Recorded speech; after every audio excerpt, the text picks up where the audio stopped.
Welcome to Bad Relationship, everybody. This is Damian with Monika, and Hi, today we David. are. Hi there, Monika. Good. What's our I'm topic fine. I'm today? good. What are we talking about? So I thought we could do decoding narcissism because I think it's important for people to understand what this is. Right, and also because there are some narcissists in our lives. Yes, we are surrounded by narcissists, and a lot of us may not realize we are surrounded by narcissists. So when you think you're going crazy, or you feel like your energy is getting drained, or you feel irritable all the time, it may actually not be you. Consider your surroundings. Might be someone around you. So the thing is, having been around narcissists, and understanding that what narcissism is now, it's kind of like once the veil comes off, you start to see it very quickly. Right. So don't fall for it. What's one of the classic giveaways of narcissism? Well, I don't know how obvious this is, but they have no empathy. I think that takes time. I think that's a core of narcissism, is they have no empathy. Okay. But whether that's obvious, it's, yeah. Well, let's just jump deeper into that. What does that mean? So they just don't care. They're part of it's like they really just don't care about other people. What if they say they do? Well, if they say they do, they're just saying it because they need to look good. Uh-huh. They're doing like PR or something. Oh, okay. So very, very focused on maintaining a certain image. I would say so. Yeah. Yes. It's just, this if I look like I don't care, then it's going to make me look bad. So I'm going to act as if I care. Right. And usually people, yeah. So usually that also gets displayed, right? So narcissists will make sure that they care and make sure other people know that they care, quote unquote. So they may post that on social media of them caring about something. For example, with a picture of them caring. Yeah, a picture of them caring about, it could be their kid. Look, I'm taking care of my kid, or watering my plants, or something, anything, right? My pet or something. But in the end, they very quickly, when people are not watching, it just defaults to neglect. Right. Because they don't actually care. They're just not interested because it's not them. So anything outside of them is just kind of not on their radar. They really don't care. I feel like a narcissist doesn't have a real firm handle on reality, if that makes any sense. Yeah, they don't. They have no limits. They have these grandiose ideas about who they are. So if you're talking to a narcissist, they may have these sky's the limit, or there is no limit really, when it comes to their business ideas. Have you ever talked to a narcissist and have them tell you their business ideas? Yeah, I've had them tell me like all these things that they are able to do. Oh, I've got this degree in electrical engineering, or I've got this, or I spent 3 years in engineering school, and I did. It's just like it's like they were always giving me this resume of how like qualified and just able to do things, but and it puts them in this position of authority, which is where they love being. So by the way, when you have a conversation with a narcissist, it's going to sound like a speech more, They're coming from a position of, and so they're telling you, you Right. know. And they'll probably diminish you as well. Maybe not overtly, but they'll say things that make them sound more qualified or more intelligent or more like more credible than you. Right, right. Because yeah, it's very condescending, it's very patronizing. So you definitely get talked down to. But the lack of limits is kind of what makes them feel, they feel like they're all powerful. They have this sense of they're all powerful. And so they may have these a bunch of business ideas. So there's no like follow through, right? I mean, they Right. might delegate it to other people, but in the end, you know, they're kind of the genius behind it, but they're actually not going to actually necessarily follow through. They may finally get some stuff done at some point and get somewhere, but the idea is, I think also they feel like they need to do something because it's all about existing for them, you know. Yeah. They don't exist, they don't have a real inner core, and so they exist through whatever they can show outside of themselves in a way. Yeah. Well, yeah, let's revisit this idea of follow through. So I think that's a key element there. If you're trying to figure out if someone has narcissistic traits or qualities, follow through. Like if you ask a narcissist to do the dishes and they say, yeah, sure, I'll do them. Will they do them? Well, they will if they like doing dishes. So it has to be something they actually like doing. Or they'll do it if they are thinking they can use that against you later. They can weaponize it or Right. leverage it somehow. Right. Otherwise, they will come up with any excuse to not do it. They will make themselves so busy that they just can't get themselves to do it. And it's just they won't do it. They just will not. And when they finally do it, if you push them enough and to do it, then it will become a big deal that they're doing the dishes. Yeah. So it's a constant, like it's really, I'm not sure if they're really much beyond the toddler phase when it comes to and so if you think about it, it helps to think of it. If you feel like you're dealing with a toddler, that could be a narcissist. No responsibility, no accountability. It's never their fault. It's your fault. Somehow, whatever they do is going to be your fault. Or whatever they don't do. Or whatever they don't do. And try talking to them. And then you get this like word salad. If you try to push them to admit anything at all, there's no admitting anything at all. So they might change the subject, talk about something completely different, and they'll just kind of exhaust you.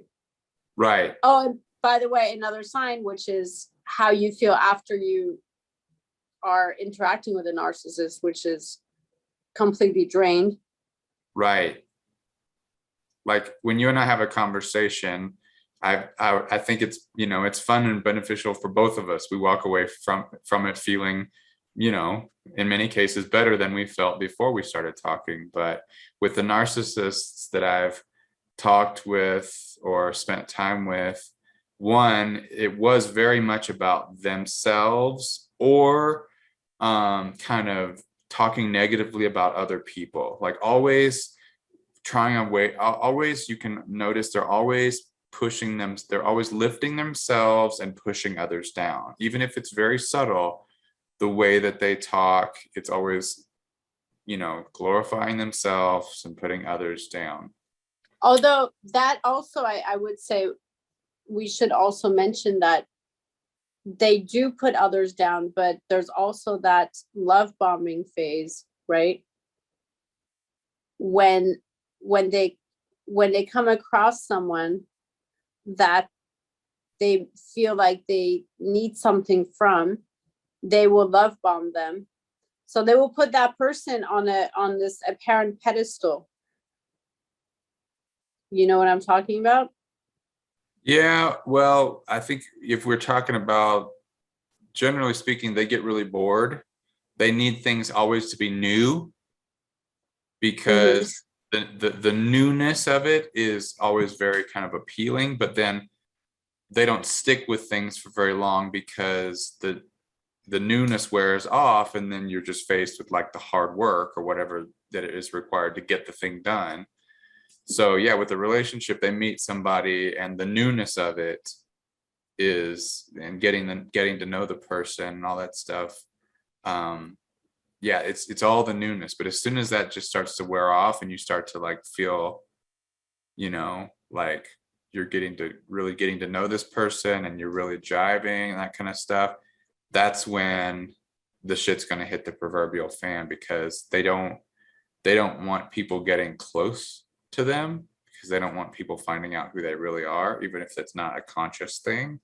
It is very, I think it's more of an unconscious thing, but yeah, once that newness wears out, then you'll find yourself either being constantly victimized or emotionally abused, or you just used as an accessory. Yeah. So it's a lot of, yeah. And I think that's what one can fall into, that trap, which is they're made to feel very special because you're like the new shiny object. Right. But then when that wears off, it's a horrible feeling of then getting discarded by the narcissist. Right. Because, you thought, wow, I'm really special around this person. And then it becomes the complete opposite. Well, we've talked a little bit about things that you look for in a narcissist. What would you never expect to see out of a narcissist, or what would you not expect? What would be really something that we wouldn't expect a narcissist to do? Having a sense of accountability, having healthy. Example, they didn't do the dishes and they say, "Hey, I know I'm supposed to do the dishes. I'll get on that as soon as I can." And then they actually follow through and do it. And there's nothing else. There's no drama about it. Yeah, and they don't make a big deal out of it. They kind of just do it, and yeah, they apologize, they do it. They don't make a big deal out of the fact that they did it, and they do say that they were wrong and so on. I wouldn't expect any kind of behavior out of a narcissist that is kind, but kind and no strings attached. That's what I would really be surprised to see from a narcissist. Like something that's actually, they do something for you with zero expectation, and you never, even if you have an argument later about something different, they would never throw that thing, "Well, I did this thing for you." Right. Like, so I guess what you would say, like a selfless act. You're not gonna see a selfless act. Yeah, and I think that's also kind of something that can be very tricky sometimes, which is because they are able to do, shall we call them acts of kindness, but acts that appear kind. And so then it gets very confusing. Well, they do nice things, they gave me a nice gift, or they gave me a nice compliment, or they were being nice to me. So they're not all bad. There's nothing, and I don't even want to use the word bad, but they're not who they are. So that can be very tricky. It can be very confusing when later they're calling your feelings into question, or they're criticizing you, or they're calling you names, or they're ignoring you, or it can be hard to or they're blaming you for everything. Or they're blaming you, right? Exactly. Yeah. Well, there's a really kind of a toxic, it's like a magic formula of just the right of sweetness and just the right amount of poison to keep people strung along, Yeah. Well, there's a lot of manipulativeness, and that can come in different forms, I think. But it could be sort of like a seductiveness that some do. So there's that kind of like, almost like, but it I think it almost feels a little bit like this, like you can almost tell in a sense, because I think sometimes when you're around it enough, I think you start to see it a little more, because there is this kind of there's this like weird sweetness, but it's not really, you can start to tell it's not really sweetness. And Yeah. there's also and yeah, and it could be also with that sort, if a narcissist happens to be kind of, using their, like they attractiveness or whatever to seduce someone and to make that person feel like, draw them in that way. Right. But there's and also ultimately to make them excuse their behavior. Right, because I think that could also be something that can blind someone a little bit, because if someone is sort of feeling, falling for a narcissist, then they tend to excuse their behavior. Yeah. Because they want to. One thing that a narcissist did to me, like when we first met each other, was like the first day we hung out, they told me all these really devastating, sad stories of things that had happened to them. They had been kicked out of this program because their car got stolen and they weren't able to attend class that one time, and so then they missed out on this huge opportunity, or they lost someone very close to them when they were young, or one of their relatives is constantly in legal trouble and they're just always trying to deal with that. So just like telling you a lot of difficult things about their life, so that subconsciously you're going to be more likely to forgive this person when they go back to that, when they do treat you, with emotional abuse or verbal or physical abuse, or when they're blaming you, or when they're neglecting you, ignoring you. You're gonna remember those things they told you, and you'll be like, well, they've really had a hard time. I mean, I feel like we do that. We see that in the media. Like, I think recently there was a shooting in Texas. There was a school shooting. Some 18-year-old kid walked in and shot a bunch of kids and teachers. And I think in the news, we still see quotes and things like, this kid had a hard life. This kid, they had a really rough upbringing, that kind of stuff. And I think when we say things like that, it's a thinly veiled way to excuse somebody's behavior. Mm-hmm. Yeah, yeah. I think that's also a telltale sign, which is like the sad story, the sob story in a sense, right? They all have something that happened to them, and yeah. I was gonna say, if you were having a conversation with a narcissist and you were trying to talk about, I don't know, things, current things that you're working on and things that you're interested in doing in the future, and just talking about yourself a little bit, how would a narcissist respond if you were just trying to kind of open up to them and tell them some things about yourself? I think it would be something that where whatever it is that you're doing is not as important as what they're doing. Right. So first they would have to, they would first have to listen to you, which not sure if that's going to happen. Right. Okay. So not really great at listening. You can tell that they're kind of looking at their watch, or their eyes are dancing around the room looking at other things, and they're not really listening to you. But if you do find that they're listening to you, some say that it's actually because they're logging things that they can use against you later. In which way? Like if you said something like, oh man, it's been such a tough year and I have been, really just so much on my plate, I can barely remember what I've got going on. Later on, if you get in an argument with them, they might say something like, well, you did say the other day that your memory's not working, so you probably don't remember things. You know what I mean? Like they'll use things you say against you. Mm-hmm. Mm-hmm. Yeah. Well, as far as having a conversation with a narcissist, I would say now when I sense that a person is a narcissist, and I think it's pretty easy to tell once you start to kind of see it, I just limit the conversation to absolute whatever I absolutely have to tell them. Right. Business. Nothing. Keep it all like to the minimal contact communication that you can have, because otherwise you're going to get you're going to become exhausted. Yeah. It's never going to be this positive, like, interaction that energizes you, that uplifts you.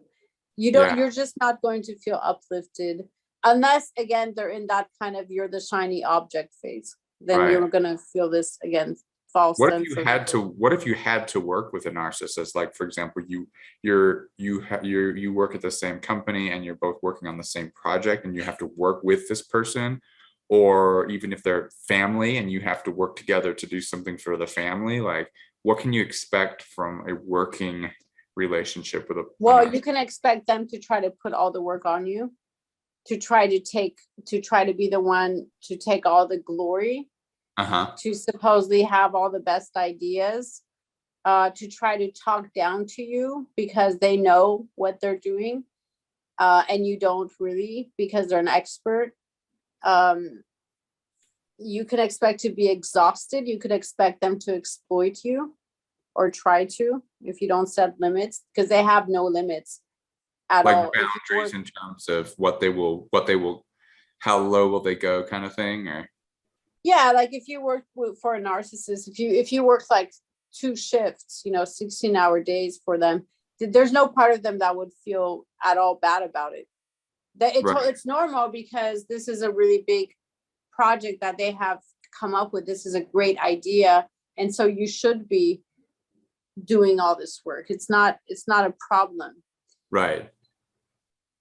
Your needs are non-existent. I mean, No, yeah. no, exactly. You don't exist outside of, so it's totally okay to do everything. And that, by the way, whatever you do for it, a narcissist, it's never going to be enough.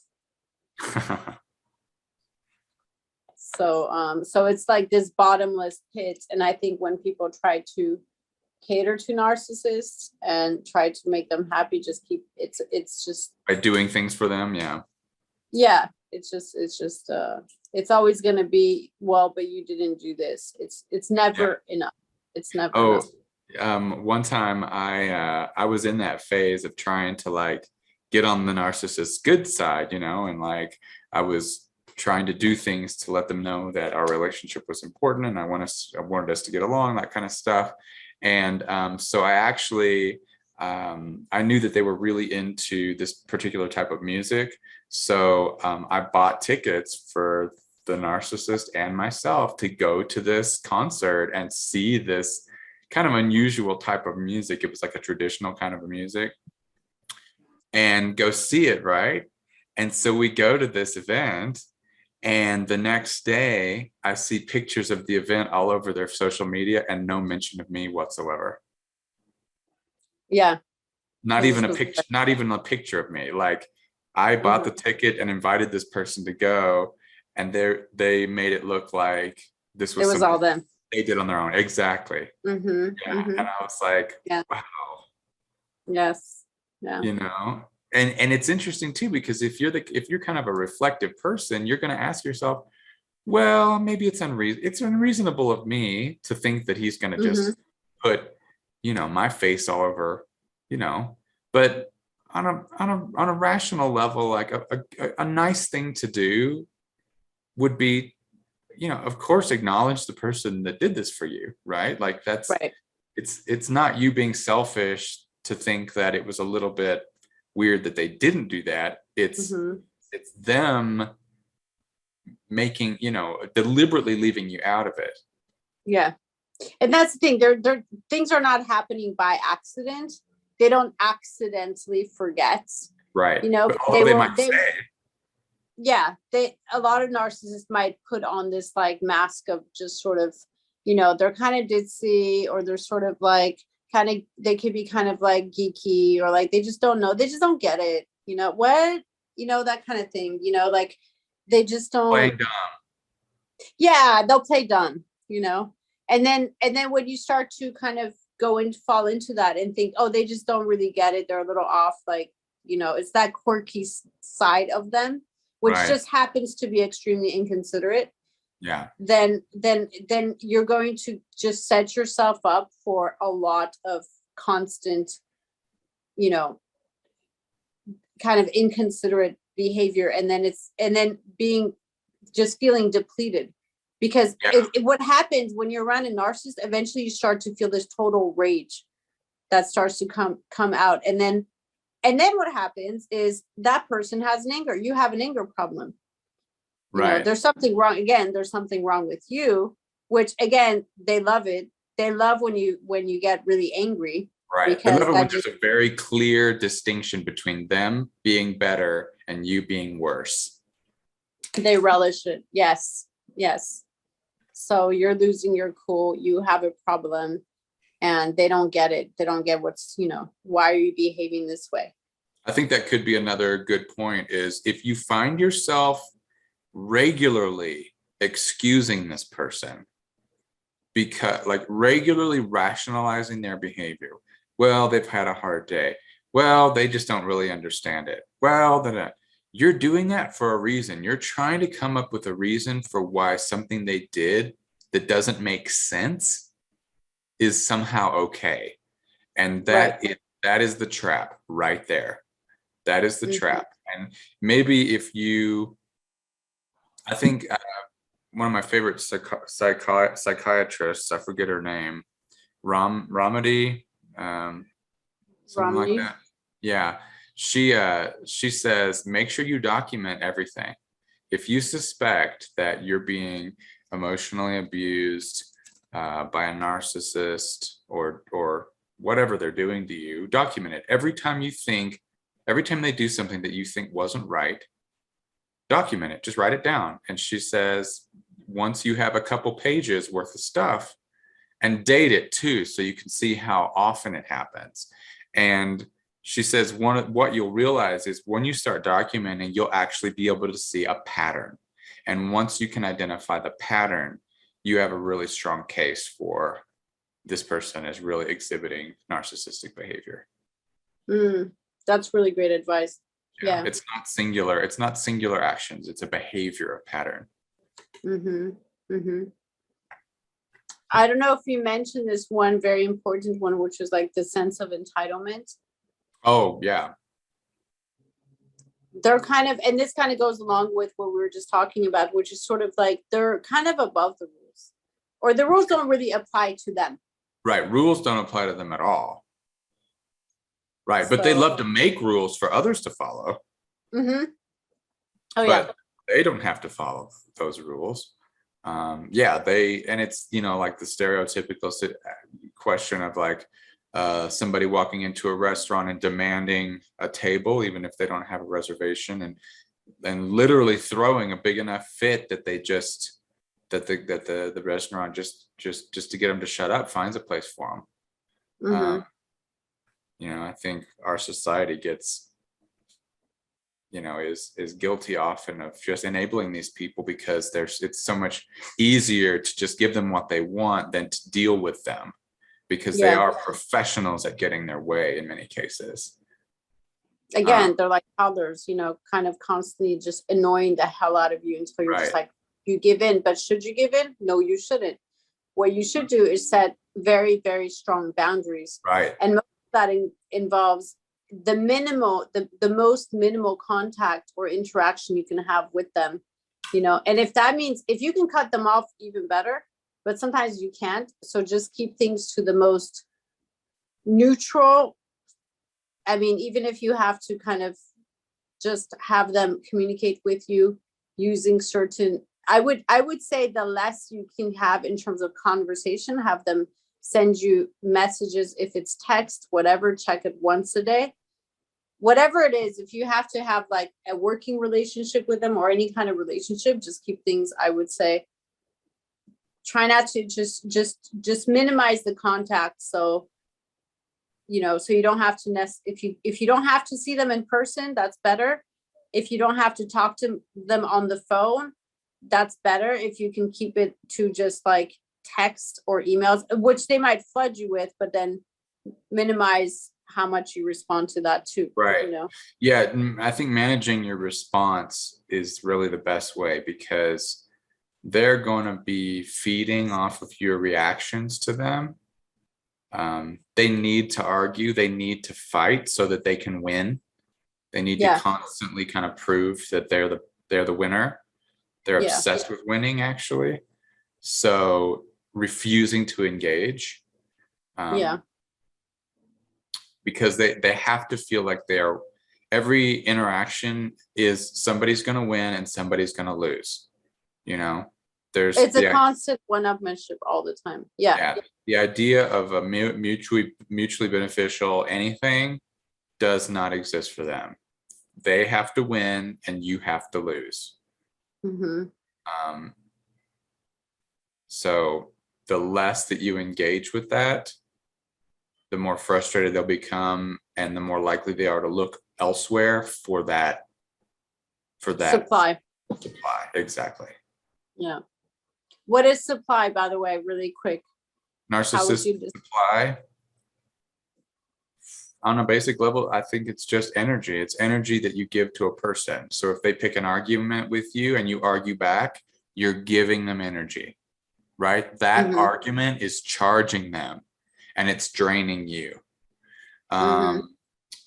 When they mess with you, when they say things that aren't, when they lie to you, for example, or when they gaslight you, when they cause you to question your own feelings and your own thoughts about something very straightforward, again, that drains you because you're trying to figure out this behavior that makes no sense, and they get a charge out of that as well. So any kind of engagement with that kind of a person, they are using your energy to build themselves up, and you can feel it.